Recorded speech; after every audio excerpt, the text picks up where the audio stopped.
At 15:38, 3:38 p.m. on Friday, February 27th, the United States Central Command, through the Secretary of War, received the final go order from President Trump. The president directed, and I quote, "Operation Epic Fury is approved. No aborts. Good luck," close quote. In the region, every element of the joint force made their final preparations. Air defense batteries readied themselves, checking their systems to respond to Iranian attacks. Pilots and crews rehearsed their strike packages for the final time. Air crews began loading their final weapons, and two carrier strike groups began to move towards their launching points. Across the globe, our operations centers came alive in Tampa, Florida, here at the Pentagon, and of course forward in the Central Command AOR. As always, operational security was paramount as we sought to maintain and sustain the element of surprise. This operation was highly classified so that at H hour, the enemy would see one thing: speed, surprise, and violence of action.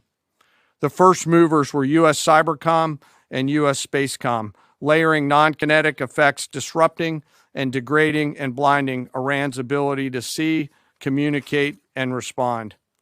At H hour, the beginning of major combat operations, 01:15 local Eastern Daylight Time, 9:45 local AM Tehran time, as dawn crept up across the Central Command AOR, the skies surged to life.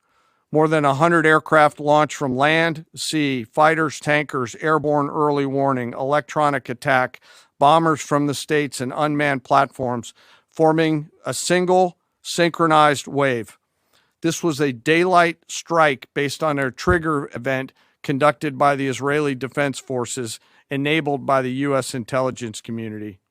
The first shooters at sea were Tomahawks unleashed by the United States Navy, closed in on Iranian naval forces, and began to conduct strikes across the southern flank in Iran. On the ground, forces fired precision standoff weapons, measured, deliberate, precise, and lethal. This was a massive, overwhelming attack across all domains of warfare, striking more than 1,000 targets in the first 24 hours. We are now roughly 57 hours into the operation. In the initial phase, CENTCOM's focus was systematic targeting of Iranians' command and control infrastructure, naval forces, ballistic missile sites, and intelligence infrastructure designed to daze and confuse them. Coordinated space and cyber operations effectively disrupted communication